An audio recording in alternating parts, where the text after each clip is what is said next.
Hello and welcome to Boomer Live once again. And today we are here to do the World Cup reviews as we are back with a new edition of talking about teams. And as we inch closer to the World Cup, it'll give us a better idea as to who are going to be the main teams to watch out for in this World Cup. Now, today we're going to be talking about South Africa and New Zealand. We're going to be doing two teams mostly per day, but no better than to start out by talking about South Africa and New Zealand. Two teams who have never achieved the World Cup glory have come very close on multiple occasions, you can say so. South Africa can be called as the underachievers of World Cup. Neither have they never gotten the silverware, but they never made it to a World Cup final as well. Since 1992, they've always made the stage of World Cup, came to a semi-final in 92, 99, the infamous Herschel Gibbs catch drop, where Steve apparently went on to say, you dropped the World Cup. 2015, possibly have one of the best squads, but did not really come close or never made it to the final. It had to be a South African from Grant Elliott from the New Zealand team who stopped them, and that's been South Africa's journey. Now, when we talk about the other end, the New Zealand team, oh, they've always been the overachievers, one can say so. They've always punched above the weight. Nobody really waits them every World Cup, come every World Cup. It's always been the case that New Zealand is not rated the most fancy team, or they're not the blue-eyed boys of the World Cup. But if you look at the last two World Cups, they made it to the finals. And if you talk about the World Test Championship, the defending champions previously made it to the T20 World Cup final in 2021. 2022, they made it to the semi-final of the T20 World Cup. Once again, in the warm-ups, from whatever we see, they started off pretty well. Tactical planning, so when it comes to New Zealand, it's always a desirable thing to watch out for. So let's start off by talking about it. Maybe we can start off with South Africa, then go to New Zealand, or either way. I think South Africa is the best way to start off with. Welcome, Jared. How does it feel to have the World Cup vibe once again? Yeah, a World Cup in India after so long, a cricket World Cup in India after so long. And last time we were here, we had some really good memories in 2011. And I would have to say that I really am pumped because I'm just as a fan perspective, the Indian team is looking really good. And that's not it. I think it's also one of the World Cups after so long where you feel like no team is really in the favorites. I mean, you can make a case for one of the teams or two or four of the teams, but every time you make a case, you will obviously have two or three lines where you feel like, okay, if this goes wrong, this particular team might not end up winning. So no way to really tell people who's going to be the end winner. And I think that's something that really is has made this World Cup a lot more exciting. Absolutely. And that's where I think this World Cup is going to be different as well, because a lot of teams are equally balanced. Maybe let's start off by talking about South Africa. I mean, Proteas, historically, not the most fancy team of the World Cup. But once again, are there hopes, or is it just, again, too flattering just on the paper? They're a very good team, and there's no doubt about it. The kind of team that they are, and the kind of players they've got some of the best players in that, some of the best white ball players in that team. But obviously, the bigger worry will be the fact that two of their best bowlers, that is Lungi and Gidi, and also the likes of Andrik Nokia, are not going to Yeah. be playing the World Cup. So that's a big setback for them. That is going to be the number one worry. Their bowling and whether they can get wickets towards the end. Now, the way Marco Jansen is bowled, he's really looked promising. Now, the question is, can he do that in Indian conditions? Because he's able to do really well against Australia in that series where you had a little bit more bouncier and pacier wickets. But can he be a player for them who can cover up those the fast bowlers are missing? Also, there are few new faces in the squad, so it is a very interesting squad to say the least. But yeah, having said that, it's not going to be an easy World Cup for them definitely, but a lot better than the 2019 edition for sure. Absolutely. And that's where I think this World Cup is going to be so important for teams like South Africa to really see where they really stand. I'll just put up the squads on the screen, maybe to start off with. Let's look at the South African squad, right, to start off with, because very impressive once again. If you look at just the players who are there in the offing, great squad. I think Lungan is part of the squad. Lungan is still part of the squad. He's not been ruled out of the World Cup. Yeah. He's still part of the squad. And now they've got the Gerald Coetzee, who is this new addition into the squad. Then they have the likes of Quinton de Kock, who's been playing his last ODI tournament. Then you have Risa Hendricks, who might not start. But Marco Jansen, as you already took the name. But the flavor of the season is Henrik Klaasen. He's a player to watch out for. And and he is a player who might really bring the fortune or maybe turn the tide towards South Africa this time, because whatever we have seen of Henrik Klaasen, possibly the best player spin in the world at this point. Oh yeah, absolutely. He's going to be a major factor in the middle order. And what if you really look at the middle order has been, and I think it's probably the most informed middle order. If probably the only teams I can think about is probably India and England, two other teams which have a middle order with the same amount of potential. They've got Heinrich Klaassen, as you mentioned. Aiden Markram's looked good. David Miller has looked really good. So there are some really good batters, some really good batters in the middle order. Rassie van der Dussen, again, another player who's looked really good in the middle order. So the middle order is really settled. The one probable factor would be obviously how does the middle order play against spin. Now, David Miller has improved his game against spin. In Markram is a very good player of spin, and Heinrich Klaassen, as you mentioned. Rassie van der Dussen, I think, is someone who still gets a little stuck against the spinners. We saw that in the IPL as well. So he is a little bit of a worry again when it comes to spinners. But even then, you would have to say that this batting lineup is a very, very good batting lineup. It's full of players who can really end the game for opposition Yeah. with their performance. They can really score some totals as well. So I really think for the first time in some time, the strength of the South African team is the batting. Absolutely. There's no denying the fact that they've got a good batting attack. And if you look at the team as well, as we rightly mentioned, they've got a good combination in the middle order. They've got David Miller, Henry Klaassen, Aiden Markram, Rassie van der Dussen. Now, if you have to pick a combination to start off with, I think the best is to maybe form a starting 11. Then we can talk about how they've gone about it. Because if you look at the last few years, how they've gone about it, I think since the 2019 World Cup, they've got some big names performing, especially Temba Bavuma in this team. He has earned respect, you can say so, in terms of his performance. He's really gone out there. I mean, you can say in T20 format at least, there were a lot of questions as to his spot in the 11. But when we talk about the 50 over format, I think he's really earned it. He has really earned it for himself by just scoring good amount of runs in every occasion. And now, if you look at this score, if you look at the number of runs he scored, he's one of the leading run scorers post the 2019 World Cup. Then obviously you have the Rassie van der Dussen, Quinton de Kock's, Claessens, but then the captain himself, and this year especially striking at 106 at an average of 47 odd, he's been leading the way for them. Oh, absolutely. He's also. I genuinely think the one day format is really suited to the likes of Temba Bavuma because he's someone who just loves taking a little bit of his time, but he's an aggressive batter as well by one day. If you look at the one day standard, because he's someone who'll score close to a 80 to 90 strike rate every single time. He's looking to score runs, looking to take singles. He'll never let the game get stagnated. And it's not like he can't score boundaries. I think T20 cricket, he's a little bit of a slow starter, but at the same time, the pace and the tempo he plays it is just perfectly suited for one day cricket. If you just go back able to that graphic that we have here, look at this graphic. Everyone here has scored more than 1,000 runs. And that is not something which is very easy to get since the World Cup. They've scored almost more than 1,000 runs. And three batters there, Quinton de Kock, Rassie van der Dussen, and the likes of Temba Bavuma are going to be very important because these are the three players who will set the base for the likes of David Miller and Heinrich Klaassen to go berserk. Absolutely. And I think if you look at the combination as well, what you have on the screen right now, I think they will prefer going with Quinton de Kock and Timber Verma. They've done decently well in the recent series as well. And I think that really gives them a good opening solidity. Now, then I think at number three, you can expect someone like Rassie van der Dussen to just come in and maybe take on the bowling as well. Now, if you talk about spin game, as you mentioned, you told that he might get stagnated, but he's one of the better players to spin in that lineup, and he's got that ability to really sweep the spinners on given days, and he's got a good game against pace as well. So I think he's a shoe in at number three. Then number four is Aiden Markram. This is going to be a big World Cup for Quinton de Kock and Aiden Markram, especially Aiden Markram Yeah. because this is his first major World Cup. You can talk about T20 World Cups. He was there, thereabouts, but did not really make a name for himself. But this could be a World Cup where he can really own the stage by taking on the responsibility. I know he's not the captain of this team, but as a package, he might be used as a bowler as well in this team. Yeah. And then batting in number four in Indian conditions, I think he's going to hold a lot of importance in this team. Absolutely.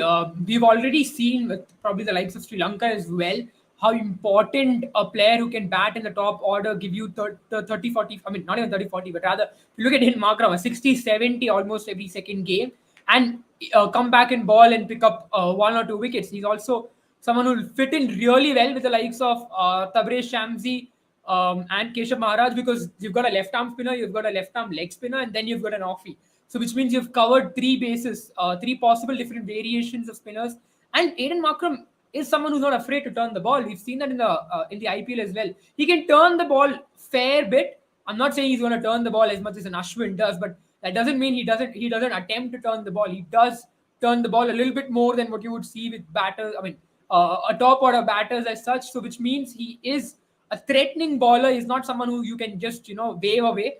So rightly mentioned, another very important aspect of the South African team is the fact that they've got three bowlers. You've also got someone like Andy Wire who's in the team, who can ball middle overs as well. You can pick up some handy wickets with his cutters Yeah. if you ball him in the 30 to 40th over mark. So this is a very well balanced team. Absolutely. I mean, you rightly mentioned about the top three, top four of this team. I think number five, number six is going to be another important position. I think it's going to be Andre Klaassen and David Miller. They walk into this team, and already what we are seeing of Andre Klaassen, he's going to be a big, big player for this team. A major World Cup for him, and South Africa's chances really hold in their number three, four, five, six. Because if these five players come into the offering, if they can start scoring quite consistently, then this team looks quite different. But I think at number seven, it's going to be Marco Jansen more than Adel Loquayo, because with Marco Jansen, they can get the left arm option.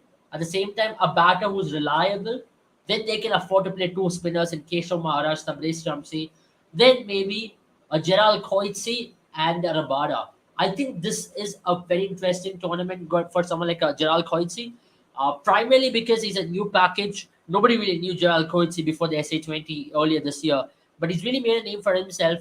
And from the limited opportunities he's gotten with the Proteas squad, he's really going to do well. I mean, you can't really deny the fact that he has not really taken the world on. I mean, in the Australia series, you saw that he's got the rapidness, he's got something about him which can be unleashed as surprise package in India. Now, if you look at South Africa, they're going to be playing in some of the interesting games. They're going to be playing in some interesting conditions as well.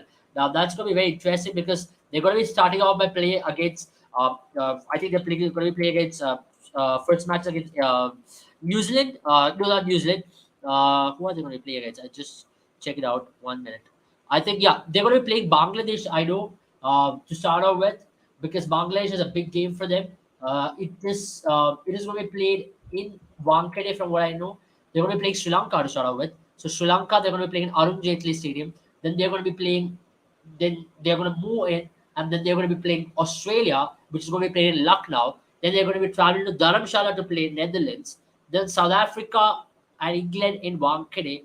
Bangladesh That is going to be an exciting match for sure. Bangladesh and Wankhede as well. Yeah. And then they're going to be playing Pakistan in Chennai, which is going to be quite a different surface. Then New Zealand, they're going to be playing in Pune.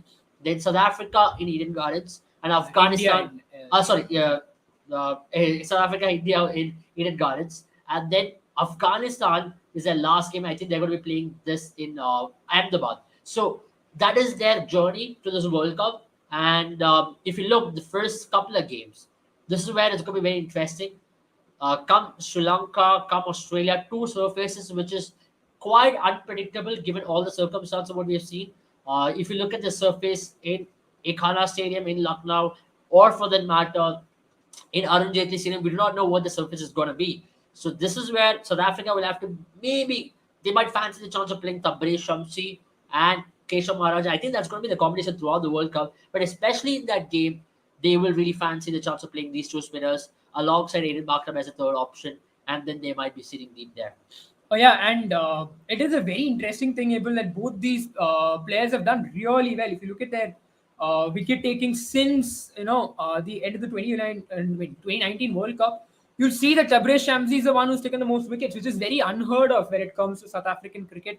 It's always their pacers. Keshav Maharaj also has gotten 31 wickets in that time period.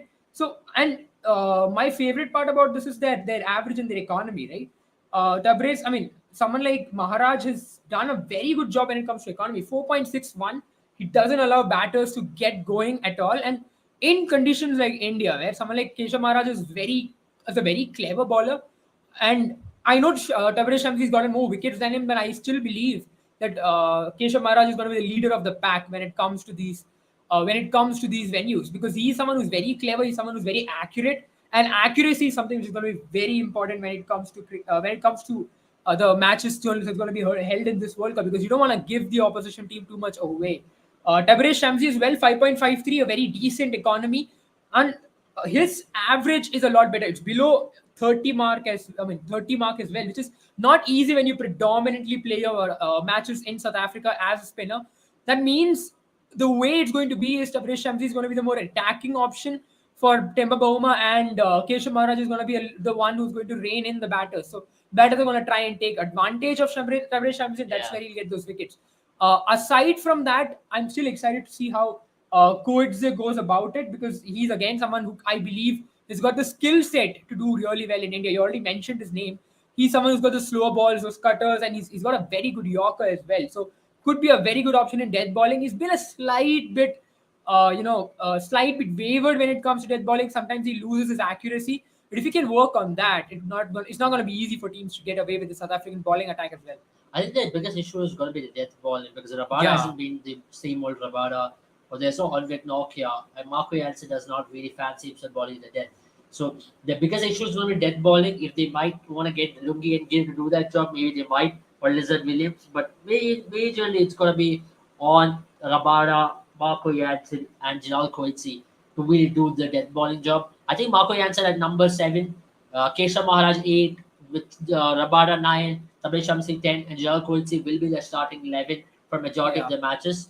And I, I I think, also agree, especially because Marco Jansen has got an average of 30 with the bat, yeah, close to 30 with the bat. The only worry they'll have is that he's been a slight bit, he's really picked up form, I'll tell you. But even though in 14 matches, he's really not been a wicket taker as yet, as he's been maybe in the IPL or in the shorter format, one day format, he's still struggled a little bit to get those wickets. He's got an average of, I think, close to 38, an economy of 6.23. So that's something he'll have to work on. But as possibly a third or a fourth seamer, I think those are not bad stats, especially when you've got an average of 30 with the bat. yeah, I think South Africa will take it. absolutely. I think there is no two ways about looking at what South Africa might not take at this point. Right now, they would really want the form of someone like a Jalal Coetzee, and at the same time, Marco Jansen to do well as well. Now, maybe let's pick up the X Factor player and rate the squad. I think I'll give a 7.5 on 10 for this squad just because of what they bring into the table. Maybe if there was Andre Knock, it could have been 8, 8. But 7.5 out of 10.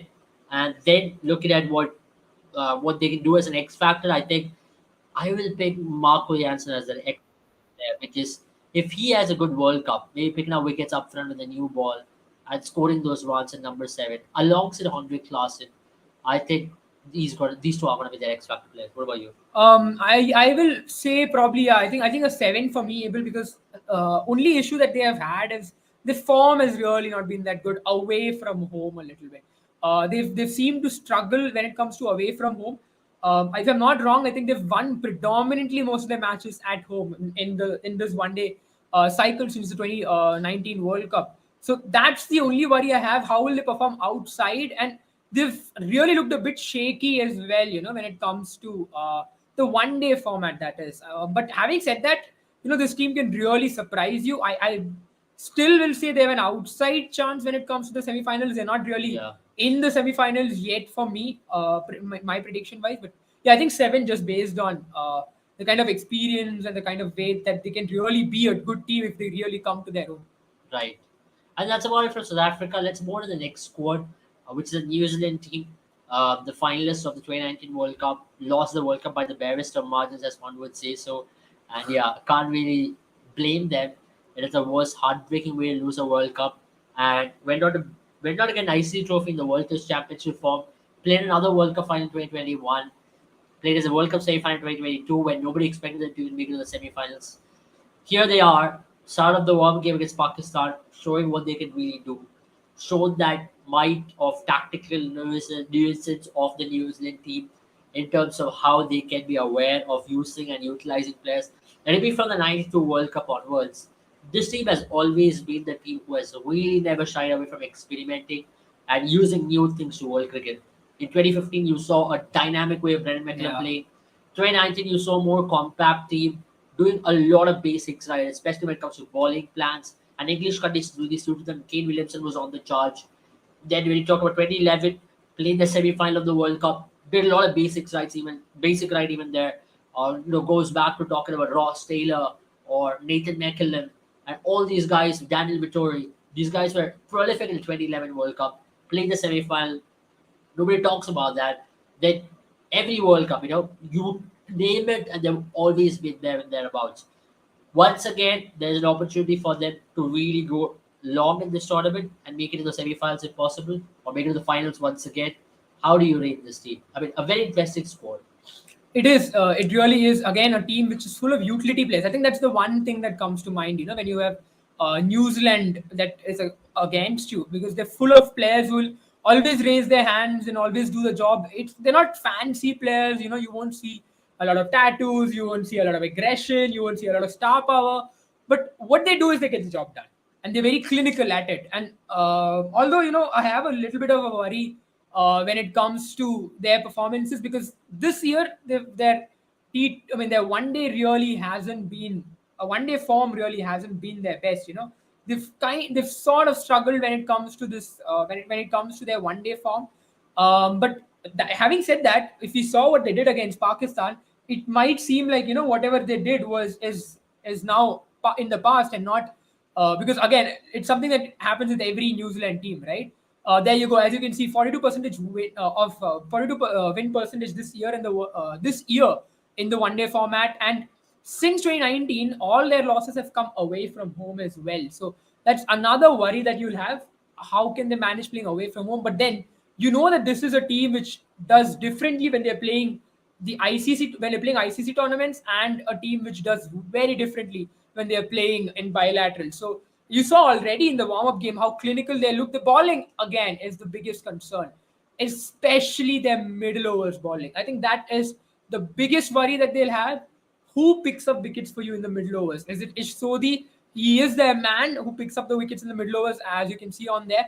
But if you saw the South African set of wickets, right, and you see this, you'll see that the bowlers have really not picked up wickets. Look at one of their highest wicket takers is Trent Bolt. He's played only 14 one days since the 2019 World Cup, ever since he let go of the central contract, ever since he decided to, be more involved in franchise cricket. He's still the second highest wicket taker. Tim Southee, again, we don't know if he'll play in the first match. There are reports that he might not play in the first match because of that fracture that he had to his fingers during the Bangladesh series. So now that leaves us with Matt Henry, and he's going to be very important for them. He's been in top form. He's someone who's done damage with the new ball. You saw against Pakistan as well. With the new ball, if there's slight bit of movement, he can create something. So he is the one, and probably Trent Bolt are the two people who you really be looking into, and Tim Southee as well. I think there's something about Tim Southee. He on his day he can be a very good death bowler on these kind of tracks. We've seen in the India series, we've seen in the warm up games that once the ball gets older, it tends to grip a little bit. At least so far, what we have seen, even though they're playing with two new balls, it is still getting old enough for the bowlers to use cutters, Yeah. for the ball to get stuck. There are We no saw dew. that in Mohali, out of all places. Yeah. So it's If there's possible. no dew, obviously that's Yeah. not a factor. I know. I mean, having said that, there's winter as well, which means the dew factor might not be as much as you would usually see. So now the question is obviously going to be, can the New Zealand team repeat what they've done so far? I certainly believe Yeah. so, because you're already seeing a lot of players, come to their own in the Pakistan warm-up game. Yeah. And it's something that they do. Every ICC tournament, they turn up. I mean, it also depends on where they're going to be playing their games, right? Now, if you look at the first game, they're going to be starting off in Ahmedabad. Then they go to play in Hyderabad against Netherlands, and then they go to play Bangladesh. In these two games against Bangladesh and Afghanistan is going to be their biggest test, because both of these games they're going to be playing in turning surfaces in Chennai, and that's where their test really lies. Because you might see on the paper, obviously New Zealand is a better team, but then you're going to be going to the strong suit like a ground like Chennai. I know it's earlier on the tournament, but still, historically considering what Chennai has to offer, it might be a turning venue, or the ball might just grip along a little bit, and that's where Afghanistan spinners and Bangladesh will really fancy their chances. But after that, they'll really enjoy playing in up north in Dharamshala, because that's where they'll be playing Australia and India in Dharamshala. So that is going to be their strongest time to play, I think, because then they'll really fancy Trent Bolt and Matt Frederick coming in and picking up wickets and really taking the attack on. But then after that, They come to play Pakistan. That's the last game they have in Bangalore. I think that's one of the last games they have in Bangalore, because Bangalore is another place where they'll really enjoy playing, I believe, because if the ball has to move on a little bit, Trent Bolt can come in. Their batting can really be flexing the muscles as to what they can do. And Sri Lanka all as well. They play in Bangalore. They play a couple of matches in Bangalore, couple of matches in Chennai, couple of matches in Dharamshala, and they play a match in Ahmedabad as well. But if you look, majority of the matches they're going to be playing in batting friendly wickets, except for those couple of games in Chennai. But if they can get off to a win against England in Ahmedabad, then they'll really fancy the chances of going deep into the tournament, because that's going to really set the tone for them. You might say it's the first game of the tournament, it's a long tournament, but that first game against England will really help them to get going, have them move on, isn't it? Oh yeah, absolutely. As I said, Abel, they are a team which will do really well. The batting looks really good. Again, a batting heavy team is what I would once again call them. And I think New Zealand over the years have really relied on Tim Southee and Trent Bolt. Now the question really here is going to be, how is Trent Bolt going to perform? He's looked good in that Bangladesh series. Didn't play in the warm up game as much. And Tim Southee as well. Again, there are questions. Now, Kane Williamson, I think for the first time, you will see this New Zealand team doesn't really need a Kane Williamson to do well with the bat. I still believe that, especially Rachin Ravindra, the way he performed, will give them a lot of confidence, which might mean you'll see a Rachin Ravindra probably replace a Kane Williamson in that team, and Will Young open the batting, is what I believe. I know he's done really well, Rachin Ravindra, in the practice game. He looks good with the ball as well. But the only thing that's going for, Will Young, if you look at the highest run scorer since the World Cup, is that Will Young is the fifth batter in that position. So if you look, yeah, right there, he scored 818 runs. He's done a decent job when it comes to scoring runs. Now, a little bit of a worry is also going to be someone like Devon Conway, because he does tend to seem, like he seem to get out more than often in that off stump. And if you cramp him near the top of the off stump line, the way he got out against Hassan Ali, that seems to be a glaring issue in his technique. So if he can get past that, if he can get past that early jitters where he doesn't get his front foot ahead a little too ahead to face the ball, once he faces the 20-30 deliveries, he will really be able to wreak havoc. Daryl Mitchell, once again, is someone who's done so well in almost all three formats for New Zealand since he's been included in this team. So he, again, is a very key player. I think if you look at his batting order, probably he's the most key player for them. Aside from that, again, Tom Latham, very good against spinners. Very good with the sweep, very good with the footwork. So this is a batting order that can play a spin for sure. So that really gives them a lot of confidence. Absolutely. And that is where I personally think as well. If you look at the way how this team has gone about it, I think this team can possibly use multiple batting combinations. Maybe starting with Rachin Ravindra opening the batting with Devon Conway. Maybe for the first game, Tom Latham at 3, then Dal Mitchell 4, Glenn Phillips and Mark Chapman at 5, 6, then Jim Neesham 7. But their biggest issue once again is going to be who are their two main spacers going to be. Because the third seamer is going to be Jimmy Neesham most likely for this tournament. And they have to play Jimmy Neesham because that's what will give them the balance for this team. And then it's going to be between Matt Henry, Lockie Ferguson, and Trent Bolt. On days, they might have to go and drop a spinner as well, because if they have to play three seamers, which are three proper seamers, and then play one of them between Mitchell Sandler and Ishori. So that is where it's going to be between Lockie Ferguson, Matt Henry, and Trent Bolt. Because I still think Lockie Ferguson will have his noses ahead of Tim Southee because of what Matt Henry and Trent Bolt brings, because they both enjoy bowling as a pair. They picked up close to 30 wickets bowling in pair as well since 2019 World Cup. They're one of the highest wicket-taking pairs in the since 2019 World Cup. So I think they will like to share the new ball. And Tim Southee is another ball who likes to take the new ball. So that's where they would want variety. So Lockie Ferguson would be the third seamer when they go to the three seamer combinations. Otherwise, you might see Mitsana is Sori, then two of Lockie and Matt Henry, and then you will see Jimmy Neesham, and then you will see Darren Mitchell chipping in with the ball, Rachin Ravindra with the ball. But then here, once again, they can afford to drop one of the spinners because they have Rachin Ravindra with the ball once again. So if they have Rachin Ravindra opening the batting and giving them a little bit of overs with the ball, then they can afford to go with three seamers and two spinners, one between Mitsana, Isori, or two between them. Between the three, they can choose. I think I'll slightly differ from you, Abel. I still believe that Tim Southee will be selected once he is fit, if he is, as soon as he gets fit. And the reason I say that is because since Ferguson has really struggled in the past few months when it comes to bowling. Right? He's got a worse average since the 2019 World Cup than Jimmy Neesham. He's got an average of 37. Jimmy Neesham's got an average of 34. And you would say in many ways it is not really helping him when he goes at 5.8 runs per over. So he's not getting. It's not like he's going for runs and getting wickets either. He's gotten. I think in the last, he's only played 10 matches or something. I think for since the 2019 World Cup, and Yeah. he's taken close to 13 wickets if I'm not wrong. And even then, you would probably see that he's struggled. I mean, he's not even as you can see, he's not even in the list of the top 5 wicket takers. Well, Tim Southee has done decent enough with 28 wickets. And Lockie Also, Ferguson's there in the top five. Lockie Ferguson comes at the end and 22 wickets. But the issue again is, how much can Lockie Ferguson really provide in this current set of form? And that is going to be the biggest worry. On the other hand, someone like Tim Southee's experience of playing in India, I'm not saying Lockie Ferguson doesn't, but he could be their death bowling option on pitches that are turning. Because I believe when the pitches get a little bit more tacky, he's someone who is a lot more clever. He's a lot more clever as a bowler.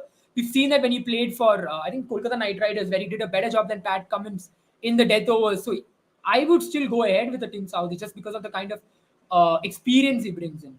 Okay, that's an interesting call. So that's about it from the New Zealand team as well. Now, if I have to read the squad, it's another 7.58 because of we do not know how New Zealand team is going to get going. If they have a good start of the World Cup, this could well be an 8.5 score as well. But 7.5 is what I'd give them. If I have to pick one X factor player for this team, it has to be Daryl Mitchell because he's got something about him batting in the middle order.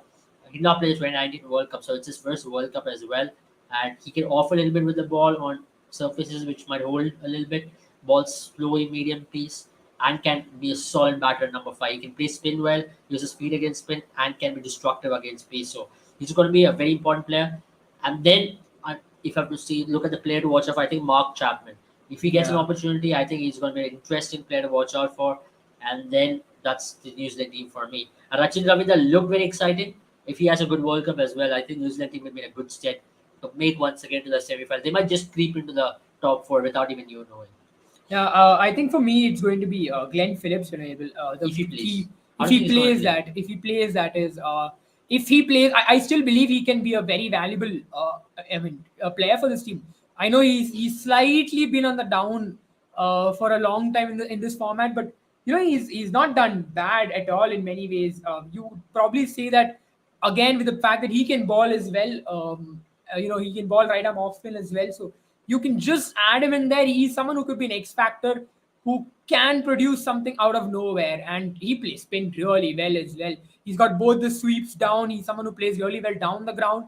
So he could be a key factor. But then again, it's going to be a toss up between Mark Chapman and Glenn Phillips. Who is the batter you want in your side?